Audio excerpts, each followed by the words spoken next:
Nellore city 15వ division Balaji Nagar Ugadi సెంటర్లో 30 లక్షలతో డ్రైన్ల నిర్మాణానికి, అలాగే 46వ డివిజన్ రాధా మాధవ్ సందులు 28 లక్షలతో సీసీ రోడ్ల డ్రైన్ పనులకు మంత్రి నారాయణ భూమి పూజ చేశారు. అనంతరం ట్రంక్ రోడ్లో పర్యటించి దుకాణదారులతో ముచ్చటించారు. ఈ సందర్భంగా మంత్రి నారాయణ మాట్లాడుతూ అభివృద్ధి, సంక్షేమమే రెండు కళ్ళుగా కూటమి పాలన కొనసాగుతుందని, గత ప్రభుత్వం వ్యవస్థను చిన్నాభిన్నం చేసి కేంద్ర నిధులను దారి మళ్లించిందని మండిపడ్డారు. ముఖ్యమంత్రి చంద్రబాబు నాయుడు తన పరిపాలన అనుభవంతో దేశంలోని 25% పెట్టుబడులను రాష్ట్రానికి రాబట్టారన్నారు.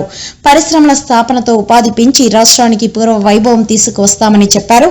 ఎన్నికల హామీలన్నీ నెరవేరుస్తామని కార్యక్రమంలో commissioner Nandan, mayor Sujatha Ashok, deputy mayor Roop Kumar Yadav, మాజీ మున్సిపల్ చైర్పర్సన్ తాళ్లపక్క అనురాధ, కార్పొరేటర్లు తదితరులు పాల్గొన్నారు. ఆదాయం 94,000 కోట్లు అయితే 34,000 కోట్లు ఓన్లీ పెన్షన్స్కి ఇస్తున్నారు. తల్లికి వందనం కింద ఎంతమంది పిల్లలుంటే అంతమందికి 10,000 కోట్లు ఒకే రోజు వేస్తున్నారు. ఒకే రోజు రైతు సోదరులకి మాట చెప్పిన ప్రకారం 20,000 ఇస్తున్నారు. కేంద్ర ప్రభుత్వం 6,000, రాష్ట్ర ప్రభుత్వం 4,000. మహిళలకు ఏదైతే మాట చెప్పారో మాట చెప్పిన ప్రకారం 3 ఉచిత గ్యాస్ సిలిండర్లు ఇస్తున్నారు. బస్సుల్లో ఉచిత ప్రయాణం చేశారు. ఇమాం హౌజులకు వాళ్ళకి చెప్పిన ప్రకారం ఆటో డ్రైవర్ వాళ్ళు ఇట్లా అనేక సంక్షేమ కార్యక్రమాలు. ఒకటి కాదు, ఎలక్షన్స్కి ముందు ఏదైతే చెప్పారో అవన్నీ చేస్తూ అవి కాకుండా ఇంకా కూడా ఎక్స్ట్రాగా చేస్తున్నారు. అయితే ఇవన్నీ డబ్బుండి కాదు, ఖజానా ఖాళీ. గత ప్రభుత్వం ఖజానా ఖాళీ చేసి 10 లక్షల కోట్లు అప్పు చేసి వెళ్ళారు.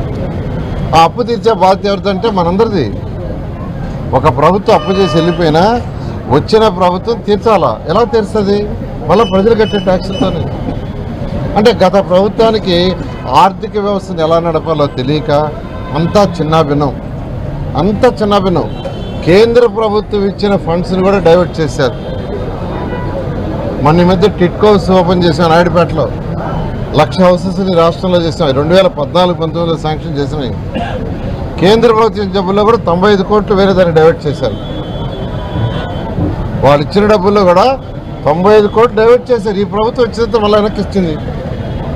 ఇలా గత ప్రభుత్వం ఆర్థిక వ్యవస్థను చిన్నాభిన్నం చేసిన గౌరవనీయ ముఖ్యమంత్రి గారు వారికి ఉన్న అపార అనుభూతితో ఈరోజు రాష్ట్రాన్ని ముందుకు తీసుకుపోతున్నారు.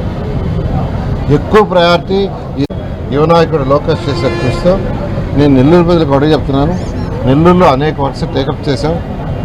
గౌరవమైన ముఖ్యమంత్రి గారు దానికి సంబంధించిన ఫండ్స్ శాంక్షన్ చేశారు.